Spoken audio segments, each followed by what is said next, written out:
Hey guys, it's Leo, and tonight I want to show you guys a little bit of my Magical Girl collection.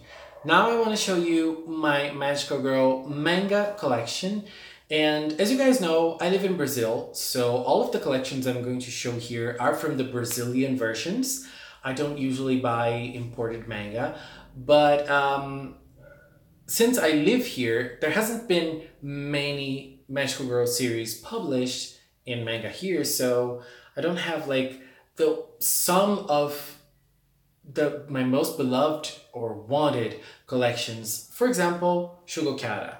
I would love to have a Shugokara collection, but it wasn't published here in Brazil, so unfortunately I don't think I'll ever have it because I think that the time has been passed already. But I do think I kind of have like a nice collection of Magical Girl manga, and I wanted to show you guys all of them except for one collection that I haven't completed yet, and I hope that I'm able to complete someday, which I'll talk about later on. This is the first collection that I want to talk about, and it's obviously Sailor Moon. I think that it's been published all over the world, and this is the version that has been published here in Brazil. I am still waiting for them to publish like that latest version and with those beautiful covers, but I don't know if I wanted them to publish them now because they must be really expensive because they're kind of like a luxury item. But I still think the version they published here in Brazil is very beautiful. I really like how they maintained the color pages inside the manga, and overall I think that this is one of my favorites, if not my favorite manga collection. I mean, we waited so long for Sailor Moon to be published here in Brazil, and it's really nice to have one of my favorite mangas like in my head. So yeah, this is the Brazilian version of the manga, but I just want to show you this. This is volume number 10, which is Sailor Saturn. You guys probably know she's my favorite, and she's probably like my favorite character ever, together with Kurumakaran, but I just love her so much. And I have this version. Obviously, I have this amazing Brazilian version of volume 10, but I also have the Japanese version of this volume. I bought it on Liberdade, which is a Japanese blog in São Paulo, and it's been like, I bought this even before having the Brazilian version of Sailor Moon, of the Sailor Moon manga. So it's like a very important item to me, it's like a classic part of my collection, and I really like it. But last year I went to Buenos Aires and I was able to get this, which is the Argentinian version of the Sailor Moon manga, and I obviously got volume 10. It also has color pages just like in Brazil, and it's also a very beautiful version of the manga. So volume 10, I have three different versions of volume 10. I think the Brazilian version is the biggest out of all of those. The Brazilian version is the one in the middle. It's the biggest one, and this is like a very important part of my collection because obviously, Sailor Saturn, I love her so much, and it's really nice. Oh, what's this? Oh, okay. It's really nice having her, like having lots of different versions of her. But I also have the short stories, those two volumes from the short stories. Those are the covers actually. So those are the two short stories volumes, and they were also published here in Brazil as well. And I also have the two volumes of Sailor V, completing the Sailor Moon collection. Those were all published here in Brazil. They had an amazing treatment.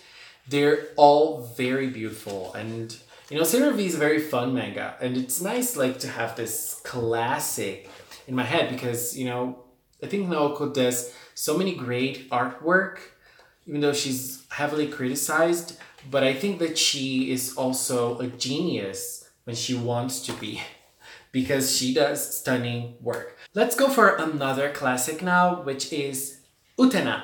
Utena is obviously a classic when it comes to magical girls. It's one of the classic magical girls, and it's an amazing story, and I am very thankful that it was also published here in Brazil. This is the Brazilian version, as I was saying, but it's kind of, I think it's a different version than the one that was released in Japan, because it's a manga with 5 volumes, but in Brazil it was released in 10 volumes. The volumes are very short, as you can see. So 1 Japanese volume is 2 Brazilian volumes. So it was released in 10 volumes. And look what they did. As you can see, they're all pink, but when it comes to volume 8, it's teal. So when the Brazilian version was released, we already had a Kurimilki spoiler. So Utena is a very special magical girl. I think that it's a very big classic. I think the manga is a stunning work. The anime as well is obviously amazing. It's very nice. I think that it's even hard to say what Utena represents because it's a very, very good work. The manga, the anime, the movie, I love the movie. In general, I love this cover. In general, an amazing manga. And in Brazil, it was there was this manga release as well, which is the manga that tells the story of the movie. So it was released again in 2 volumes. That represents only 1 Japanese volume. I don't like when Brazilian publishers do this. They used to do this. I don't think they do it anymore. But in the end, it's kind of nice having like multiple covers of different mangas and different artworks. It ends up being kind of like a nice touch, I think. Another classic collection I have is Magic Knight Rayearth. This is a Clamp classic, and it's a very good magical girl manga. Even though I think I like the anime a little better, I really like this collection, and it's a very old collection. It was one of the first mangas published here in Brazil, and it's from Clamp, as I was saying. And again, it's kind of like what they did with Utena. 2 volumes, one Japanese volume is represented by 2 volumes here in Brazil. So we have this, I have this version. I think that there was an updated version with the volumes like correspondent to the Japanese ones, but I don't have this because it was released later and I already had this collection and I didn't want to get another one from Rayearth. Like, I'm not the biggest Rayearth fan. I wouldn't get the collection twice, but I like Rayearth. I think it's a nice series. The manga is beautiful. The covers are beautiful as well. I really like it. The only thing I don't really enjoy about Rayearth is the ending. Even though I liked the anime way more. Like, the 2nd season of the anime is way better for me. So yeah, I think I remember when I got the first Rayearth volume, I was way younger. I was like 14 or something. Oh my god, it's been such a long time. And, you know, Rayearth is so much fun. And I think that it's one of those special collections that have a very special place in my heart. Another prized collection I have is Tokyo Mew Mew.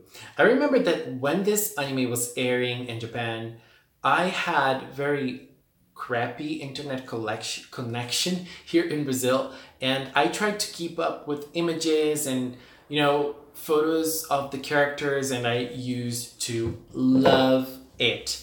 When I watched the anime, I was a little disappointed. But at the same time, I think that it still holds a special place in my heart. I like the colors of Tokyo Mew Mew a lot. I like the designs. I like the characters a lot.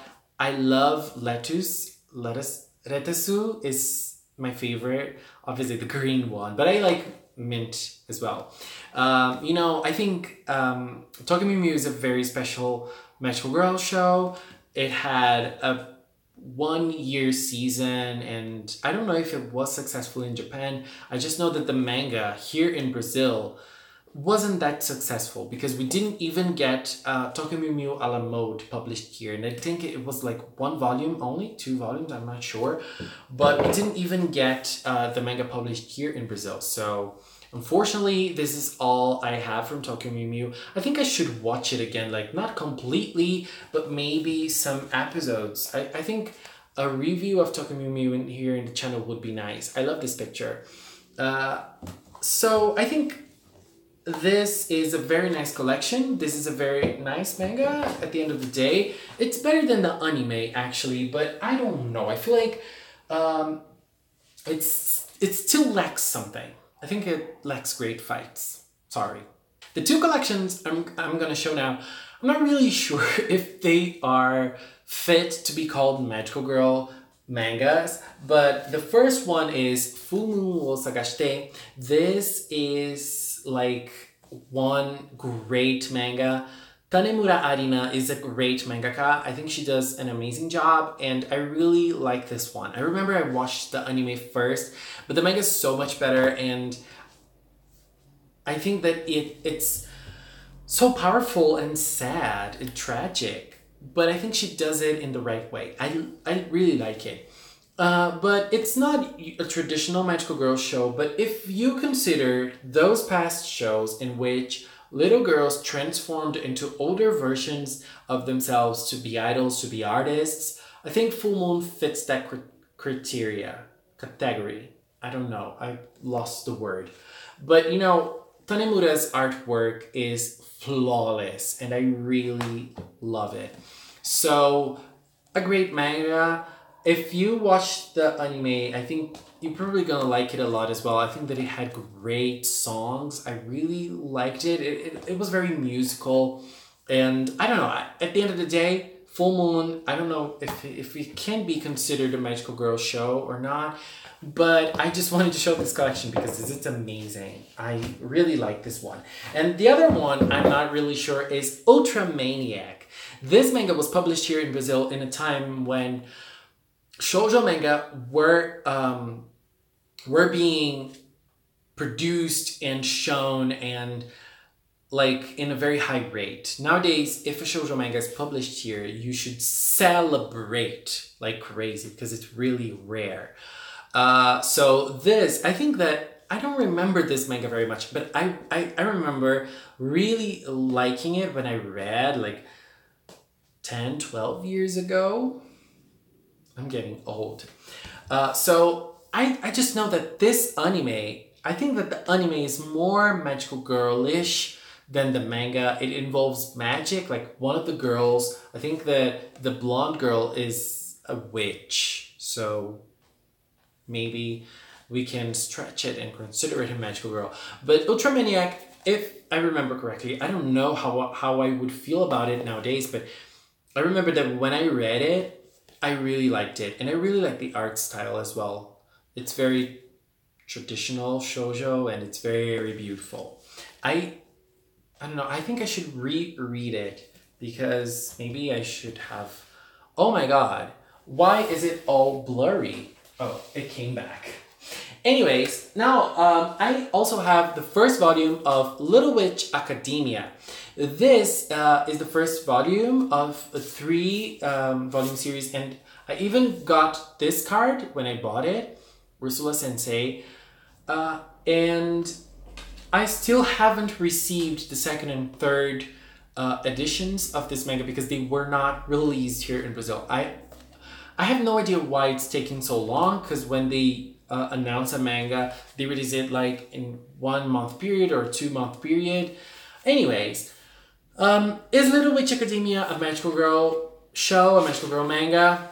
Again, the same discussion. If we go back to the days and when the magical girl genre started, we had girls with magical powers. They didn't transform, but they were able to use magic.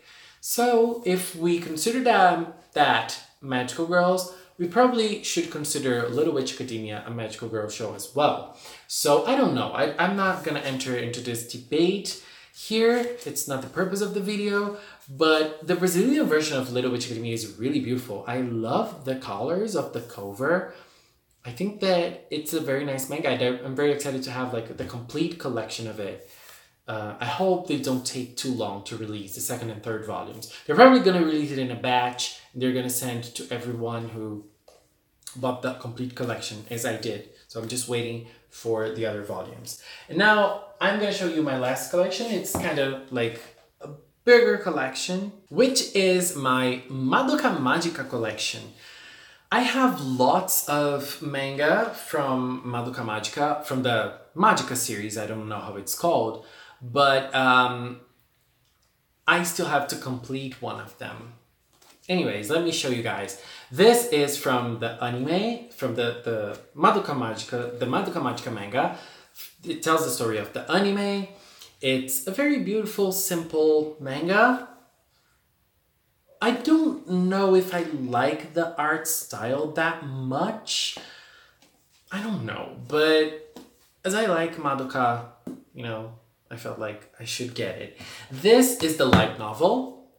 It's basically the story of Madoka, and it's a simple light novel. Can we call it a book? I think we can. Like, it's a simple book. And you know, very simple but beautiful, efficient cover. I like it.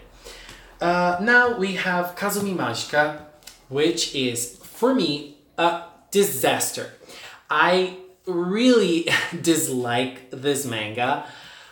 This is so bad. From all of my collection, this is the worst manga I have, like from my Magical Girl collection. And the art style of Kazumi Magica is a disaster as well. I don't understand a thing that happens. I don't understand a thing. Like, honestly, I can't understand anything that happens.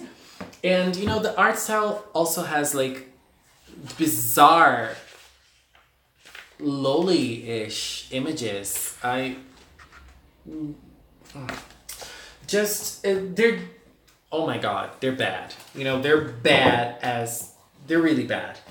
I also have Oriko Magica.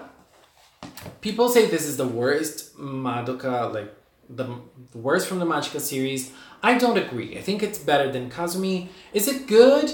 I don't think it's a good manga, but it's way better than Kazumi, for sure. The art style is worse than Kazumi Magica's, but at the end of the day, the story is not that bad, I feel. Just look at this.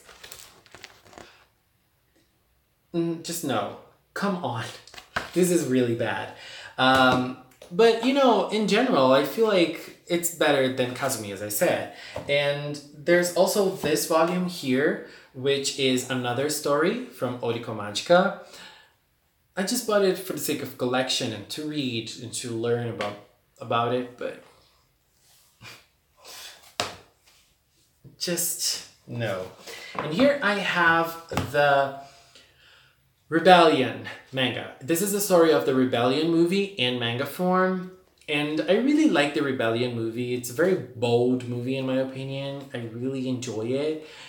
But I think that when time went by, I really liked Homura as a character. I loved her, and I was one of the people that said Homura did nothing wrong. Nowadays, I find her really creepy, and I don't really like her type of obsession with Madoka. And I don't like it, okay? I really don't like it. And I don't feel like she is like the best character ever. Oh my god. Even though I still like her, I just don't feel like she's this type of character. And I also have Suzune Magica, but I don't have the complete collection of it. I have only volumes 1 and 2. I am still lacking volume 3. I need to get it. And this is it. This is my favorite spin-off Madoka manga from Oriko, Kazumi, and Suzune. Suzune is my favorite, even though I haven't read it completely. Maybe the third volume is going to be horrible and a disaster, and I'm gonna consider it the worst, but so far it's better than Oriko and Kazumi. So yeah, Suzune is my favorite. I mean, Madoka is my favorite, but Not considering Madoka, considering the spin-offs, Suzune is my favorite, and the art style is kind of nice. I mean, not the best art style, but I think it's not a bad art style at all. Even though it's kind of fan service-ish, I don't think it's in that bad taste as it was in Kazumi. So those are my prized manga collections. I still have one collection that I have to complete that I haven't shown here, which is Sugar Sugar Rune. I don't know why I didn't show it here since I showed incomplete collections like this one and Little Witch Academia. But I still have to complete Sugar Sugar Rune, and one day I'm still gonna have my Cardcaptor Sakura collection. There's a beautiful version that came out here in Brazil, and I don't think it's that hard to find like the complete collection, but it's expensive, so no, I need to focus on the Spice Girls show. Going to London is going to be very expensive for me. Anyways, guys, that was it. Please leave a comment. What do you think about my collections? What are your collections? What mangas do you want to have and you still want to buy and you weren't able to yet? Let's keep our talk in the comment box below. Thank you so much for watching, and until next time, bye bye!